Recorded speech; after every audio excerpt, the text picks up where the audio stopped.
हमारे विभिन्न ज्ञानवर्धक कार्यक्रम देखने के लिए आप हमें अभी सब्सक्राइब करें, बेल आइकन को प्रेस करें ताकि आप देख सकें हमारा कार्यक्रम सबसे पहले। और अधिक जानकारी के लिए फेसबुक पेज को लाइक करना ना भूलें।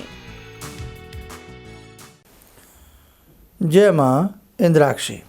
इंद्राक्षी धाम में दर्शकों आप सभी का हम हार्दिक स्वागत करते हैं।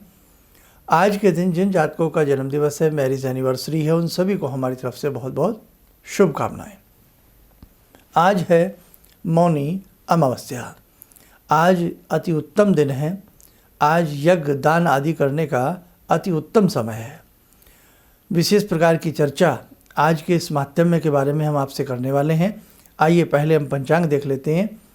11 फरवरी सन 2021 दिन बृहस्पतिवार, माघ मास, कृष्ण पक्ष, संवत 2077, तिथि मौनी अमावस्या, नक्षत्र स्वर्ण, राहु काल 1:30 से 3, दिशा शूल दक्षिण दिशा। आज के दिन जितना जप तप यज्ञ आदि किया जाए उतना ही मेरे साधकों कम होता है। आज के दिन का विशेष माहात्म्य है। आज की ये अमावस्या मौनी अमावस्या कहलाती है। अर्थात जैसे हमारे ऋषि मुनि मौन रह करके, मौन साधनाओं के माध्यम से अपनी तप तितिक्षा को बलवान बना लेते थे, वैसे ही शास्त्रों में कहा गया है कि आज के दिन जो भी साधक मौन रहते हुए उपवास करता है, मौन रहते हुए साधु संतों की सेवा करता है, मौन रहते हुए अपनी मंत्र साधना को करता है, मौन रहते हुए यज्ञ आदि में सम्मिलित होता है, अर्थात आहुतियाँ वो डाले। और कहने का भाव कि मौन क्यों कहा गया। जब व्यक्ति मौन रहता है ना, उसका आत्मचिंतन अधिक बढ़ जाता है और व्यक्ति अनाप शनाप की बातें करने से भी बच जाता है। कई बार व्यक्ति के मुंह से कोई पर निंदा हो जाती है, तो व्यक्ति मौन रहेगा तो व्यक्ति पर निंदाओं से भी बच जाता है। एक मौन के हजारों प्रकार के लाभ होते हैं। मेरे साधकों, आपको एक बात कहें कि वैसे भी महीने में या सप्ताह में हमें एक बार मौन धारण अवश्य करना चाहिए। चाहे हम 1 घंटे का करें, 6 घंटे का करें, आधे दिन का करें, पूरे दिन का करें, या 8 पहर का हम मौन धारण करें। मौन धारण से जहाँ हमारी मानसिक स्थिति को बल मिलता है, वहीं हमारी आध्यात्मिक शक्ति को भी बल प्राप्त होता है। इसलिए मौन की महिमा शास्त्रों में अत्यधिक है। ऐसे ऐसे ऋषि मुनि हैं जो आजीवन के लिए मौन व्रत धारण कर लेते हैं। हमें ऐसे कई संतों का सानिध्य प्राप्त हुआ है कि जिन्होंने आजीवन हमने उनको मौन देखा है अपने जीवन में। तो मौन की जो साधना है वो अपने आप में बड़ी विशिष्ट साधना होती है। खैर, आज का जो दिन है वो उन्हीं में से एक दिन है। आज के दिन प्रयागराज में संगम पर स्नान करना, किसी भी सरोवर में स्नान करना अत्यधिक शुभ माना जाता है। आज के दिन आप ऋषियों के लिए, मुनियों के लिए, साधुओं के लिए, सन्यासियों के लिए यज्ञ की जितनी भी सामान वस्तुएं होती हैं, चाहे उसमें समिधाएँ हों, घी हों, तिल हों, सामान्य सामग्री हो, जो भी यज्ञ की ज़रूरत होती है सामान की, वो आज के दिन जुटाना, आज के दिन किसी ब्राह्मण को देना, आज के दिन किसी साधु को देना अपने आप में परम पवित्र माना जाता है। आज किसी भी आसपास के निकटतम धर्म स्थान में आप घी दे सकते हैं यज्ञ के निमित्त, आप तिल दे सकते हैं यज्ञ के निमित्त, आप सामग्री का कोई भी पैकेट लेकर के यज्ञ के निमित्त सामग्री, कपूर, ये सारी चीज़ें भी आज के दिन आप दे सकते हैं। प्रयागराज में माघ मास में वैसे ही मकर संक्रांति से एक विशेष प्रकार का आयोजन पर्व प्रारंभ हो जाता है। एक बहुत बड़े मेले का रूप भी उसमें लगता है। तो कहने का भाव, आज का जो ये दिन है इसमें आप मौन जरूर रखिएगा। चाहे आप घड़ी में समय देख लें कि हम 1 घंटे के लिए मौन रखेंगे, हम आधा घंटे के लिए आज मौन रखेंगे, हम शाम को 5 बजे से 6 बजे का मौन रखेंगे, या शाम की जो भी हम पूजा करते हैं उससे पहले मौन रखेंगे और आरती के बाद हम अपना मौन खोल लेंगे। कहने का भाव कि जो आज का पर्व है उसकी बात भी रह जाए और आपको एक चीज़ भी प्रारंभ आपके जीवन में नई हो जाए। तो चाहे आप 10-20 मिनट का मौन रखें, और ऐसा तो रोज़ ही होता है कि कई बार हम 1-1 घंटा किसी से बात नहीं करते, अपने काम में लगे रहते हैं, लगी रहती हैं। तो आज कुछ न कुछ मौन की परिपाटी ज़रूर आप लोग निभाएं। आज के दिन जो मैंने दान पुण्य कहा है वो ज़रूर करें। आज के दिन पितरों के निमित्त भी श्राद्ध आदि की क्रियाएं, जो भी कर्मकांड होते हैं वो भी किए जा सकते हैं। और आज के दिन काला कंबल देना, आज के दिन गुड़ देना, आज के दिन गौशाला में सेवा करना बहुत ही परम पवित्र माना जाता है। और एक विशेष योग और होता है, वो खैर पूरा योग तो आज नहीं है, लेकिन ये योग कभी भविष्य में आए तो इस योग में ये मान के चलिए कि मौनी अमावस्या के इतना बढ़िया सूत्र बन जाता है, ऐसा योग बन जाता है कि उसमें दान करने वाला व्यक्ति, उसमें सरोवर पर स्नान करने वाला व्यक्ति, उसमें यज्ञ आदि करने वाले व्यक्ति को समझ लीजिएगा कि बहुत ही विशेष प्रकार के लाभ की प्राप्ति होती है। वो योग क्या होता है उसे आप अपनी कॉपी में, डायरी में नोट कर लेना आगे के लिए। आइए अब हम वो योग आपको बताते हैं।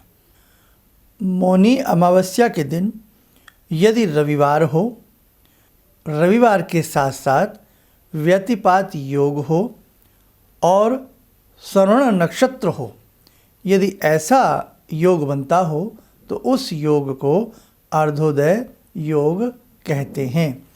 इस योग में सभी स्थानों का जल गंगा तुल्य हो जाता है और सभी ब्राह्मण ब्रह्म सनिभ शुद्धात्मा हो जाते हैं। अतः इस योग में यत किंचित किए हुए स्नान, दान आदि का विफल मेरु समान हो जाता है। क्या समझे?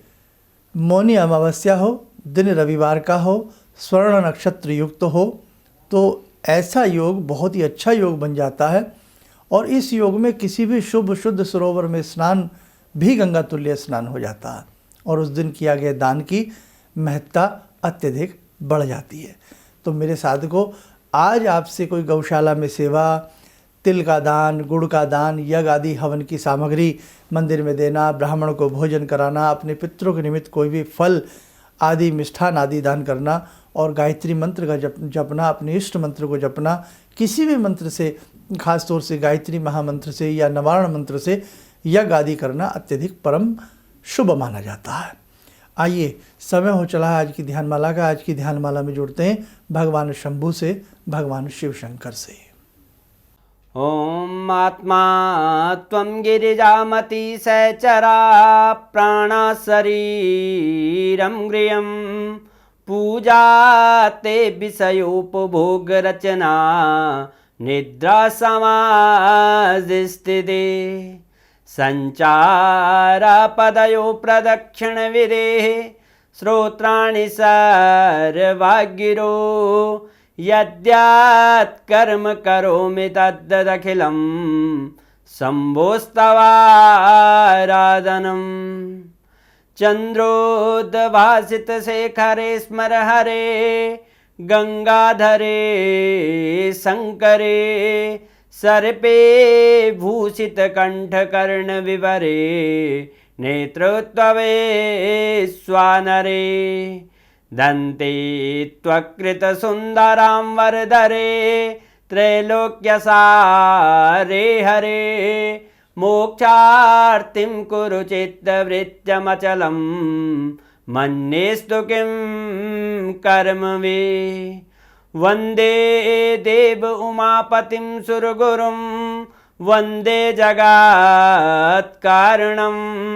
वन्दे पन्नगभूषणं मृगधरं वन्दे पशूनां पतिं वन्दे सूर्यशशाङ्कवह्निनयनां वन्दे मुकुन्दप्रियं वन्दे भक्तजनश्रयं च वरदां वन्दे शिवं शङ्करम् ॐ कर्पूरगौरं करुणावतारं संसारसारं भुजगेन्द्रहारं सदा वसन्तं हृदयारविन्दे भवं भवानी सहितं नमामि भवं भवानी सहितं नमामि। कवच बना लें, ध्यान करें, शिव शंभू का आशीर्वाद हम सबके ऊपर बरस रहा है।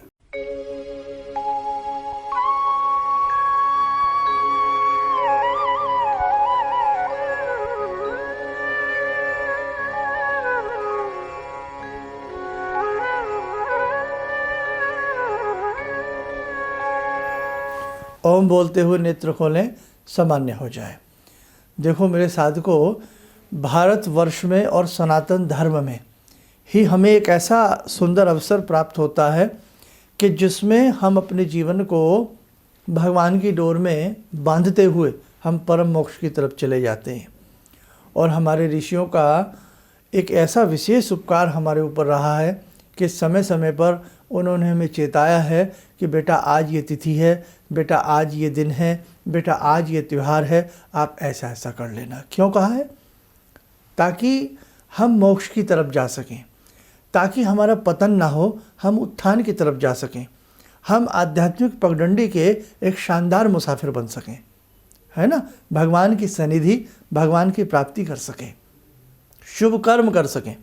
सब हमारे ऋषियों का यही चिंतन हमारे प्रति रहा है। अब हम अपने सभी साधकों से कहें कि जो जन्म पत्रिका के लिए थे, सबकी जन्म पत्रिकाएँ भेज दी गई हैं, कुछ लोगों की रह गई हैं तो वो भी पहुंच जाएंगी। और जैसे कॉल अपॉइंटमेंट का सिस्टम हमारे यहाँ चल रहा है, उसको भी हम अपने हिसाब से सही चल रहा है, सबकी समय पर आ रहा है। थोड़ी वेटिंग लंबी जा रही है, चिंता ना करें, कुछ ना कुछ उसके लिए भी हम सोचेंगे। दूसरी बात, गुरुदीक्षा का बहुत शुभ अवसर सबके लिए प्राप्त हम करा चुके हैं भगवान भगवती महाजगदम्बा की कृपा से। और दीक्षा सेट बसंत पंचमी को हम माँ भगवती शारदा का ध्यान करते हुए जिन जिन के लिफाफे हम तक जैसे जैसे पहुँच जाएंगे, तो बसंत पंचमी को हम पहला यहाँ से सबका दीक्षा सेट निकालने वाले हैं। आप सबको बहुत बहुत शुभ आशीष, प्रेम। आप ऐसे ही हमसे जुड़े रहिएगा। और जो हमारे अन्य साधक दर्शक हमसे दीक्षा प्राप्त करना चाहते हैं, तो वो भी जैसे हमने 7 तारीख की सुबह एक कार्यक्रम दिया था, उसे आप देख लें और उस हिसाब से आप समझ करके दीक्षा प्राप्त कर सकते हैं। इन्हीं शब्दों के साथ हम अपनी वाणी को विराम देते हैं। जय माँ इंद्राक्षी। आपने कहा कि शरीर में कोई परेशानी हो, दैहिक दैविक भौतिक तापा, राम राज नहीं काहू व्यापा। इसके बाद मैंने उसका जप शुरू किया और धीरे धीरे मेरे को अच्छा लगने लगा। और मैंने कहा कि अब पंडित जी से कैसे जुड़ूं, क्या जुड़ूं, तो मैंने कहा कैसे करूं। मैं बोली ईश्वर अगर सही है, माँ भगवती की मेरे पर कृपा है, तो ज़रूर मेरा कोई ना कोई रास्ता निकलेगा। तो ये सारी चीज़ें मेरे को ईश्वर की कृपा से आपका साथ मिला और मेरे अंदर की श्रद्धा थी जो मैं आपसे जुड़ी सनातन धर्म के प्रति। और हमने जहाँ जन्म लिया है उस धरती के ऋण को हमको अदा करना है, इसलिए आपके चरणों में मैं। किसी भी समस्या के समाधान के लिए मिले प्रसिद्ध हस्तरेखा एवं वास्तु विशेषज्ञ प्रोफेसर धर्मेंद्र शर्मा जी से। नोट: शिविर में भाग लेने हेतु एवं व्यक्तिगत रूप से मिलने के लिए कॉल करने का समय सुबह 10 बजे से शाम 6 बजे तक। हमारे विभिन्न ज्ञानवर्धक कार्यक्रम देखने के लिए आप हमें अभी सब्सक्राइब करें, बेल आइकन को प्रेस करें ताकि आप देख सकें हमारा कार्यक्रम सबसे पहले। और अधिक जानकारी के लिए फेसबुक पेज को लाइक करना न भूलें।